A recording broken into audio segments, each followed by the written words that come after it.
Syria में हुए chemical attack ने पूरी दुनिया को हिलाकर रख दिया है। इस अटैक में 1300 लोगों के मारे जाने का दावा किया जा रहा है। अमेरिका ने संदेह जताया है कि यह हमला सीरिया में सत्ताधारी असद सरकार के इशारे पर ही किया गया है। इस बीच खबर यह भी है कि अमेरिका दुनिया के बड़े नेताओं से संपर्क साध रहा है। पेंटागन ने सीरिया की तरफ सैन्य सामान भेजना शुरू कर दिया है, जिसमें एक नेवल शिप प्रमुख है।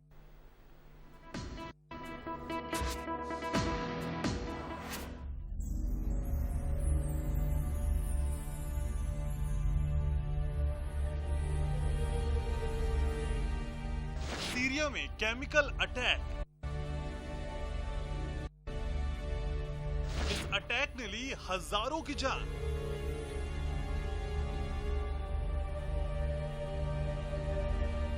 मासूमों की मौत का जिम्मेदार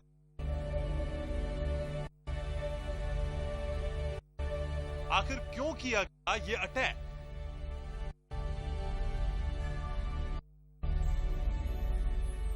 इस अटैक के पीछे किसका था? आखिर क्या है इस अटैक का मकसद?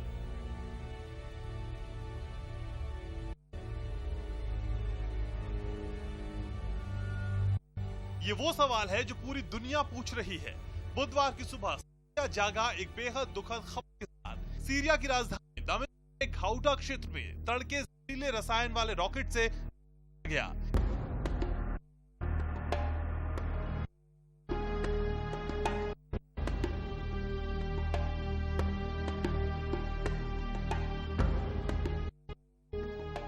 ये दावा किया है सीरिया के राष्ट्रपति बशर अल असद के विरोधियों ने।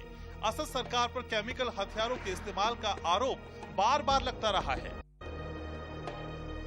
इसी की जांच के लिए संयुक्त राष्ट्र की इस वक्त सीरिया में ही है। ऐसे में यह हमला सरकार की मुश्किलें और बढ़ा सकता है। सरकार कभी नहीं कर सकती। और एक चीज में आपको बता देंगे, जब तक सरकारी कन्वेंशनल में वो उन्होंने जीत हुआ है, फिर नॉन कन्वेंशनल मत किस बात करना। ये एक्सट्रीमिस्ट टेररिस्ट जिसने यूज किया था अगेंस्ट सीरिया।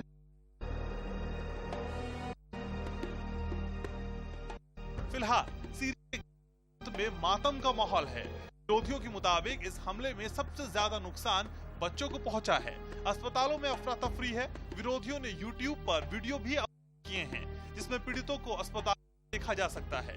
इन पीड़ितों से कुछ लोगों को ऐंठन की शिकायत हो रही है तो कुछ को सांस लेने में दिक्कत आ रही है।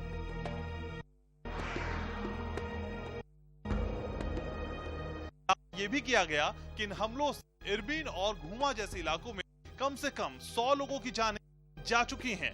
Security Council, the representative of Russia submit the evidence about who used those chemical weapons. They have seen by satellite. The rebels use it from their own area to their against their own people. Second, I think those films which we have seen on TV is very strange. How they bring all child and they kill them. Chemical weapons only choose the child kill them. It's very strange. Syria में ये chemical attack उस वक्त हुआ है जब UN agency का एक खास दल वहां मौजूद था। ये दल इस बात की तफ्तीश कि क्या सीरिया में वाकई केमिकल वेपन है। इस अटैक ने सरकार को लेकर कई बड़े सवाल खड़े कर दिए हैं। विरोधियों के तेवर है और वो आए दिन असद सरकार पर लगातार हमले कर रहे हैं। सीरिया के हालात पहले से ही कम खराब नहीं थे। ऐसे में इस हमले से हालात और बिगड़ सकते हैं। पहले अरब क्रांति के आगाज के बाद बीते 2 साल से राष्ट्रपति बशर अल असद को कुर्सी से बेदखल करने के लिए विरोधियों की जंग जारी है। That what's happening in Syria, it's not a true revolution. Revolution does not take us from peace to war. Does not take us from destruction, from happiness to sadness. Does not take us from high standard of living to a low standard of living. Does not ask people to leave their home and go be homeless outside Syria. सरकार की तरफ से रासायनिक हथियारों के इस्तेमाल पर विश्व समुदाय ने चिंता जताई है। असद शासन पर पहले भी केमिकल हथियारों के इस्तेमाल के आरोप लग चुके हैं। इनकी जांच के लिए रविवार को ही संयुक्त राष्ट्र संघ की एक विशेष टीम सीरिया पहुंची है। इस टीम को 3 जगहों ऐसे कथित हमलों की जांच करनी है। इसमें सीरिया का उत्तरी कस्बा खान अल असल भी शामिल है, जहां मार्च में 26 लोग मारे गए। इस बीच ब्रिटेन ने मांग की है कि यूएन जांचकर्ताओं को ताजा हमलों की जगह पर जाने की इजाजत दी जाए। Escalation of the use of weapons in Syria. We are determined the people responsible will one day be held to account. I hope it will be made clear that the UN team in Damascus will have unrestricted access to the area concerned, and the United Kingdom will be raising this at the United Nations Security Council. France भी इस मामले में अपना विरोध दर्ज करा चुका है। On a deux séries d'informations. La première série d'informations qui est certaine, c'est que les troupes de Bachar al-Assad, dans la nuit et ce matin, ont procédé à un véritable massacre sur Damas. Il y a en tout cas plus d'une centaine de morts. America ने भी इस पूरे वाक़ये की घोर निंदा की है। Well, what we think is most important for right now is there actually happens to be a United Nations chemical weapons investigative team on the ground in Syria. They were just granted access to the country yesterday, I believe.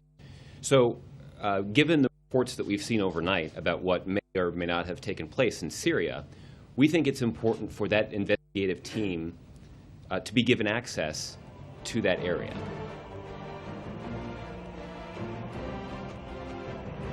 Syria की सरकारी agency के जरिए सूचना मंत्री से दूसरे अधिकारियों ने इन आरोपों को आधारहीन बताया है।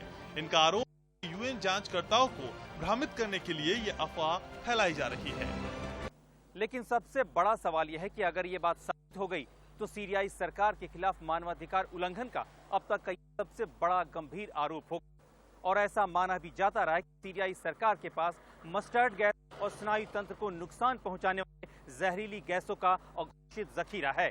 विश्व विशेष के लिए कैमरामैन तारा दत्त पंत के साथ विजेंद्र सिंह,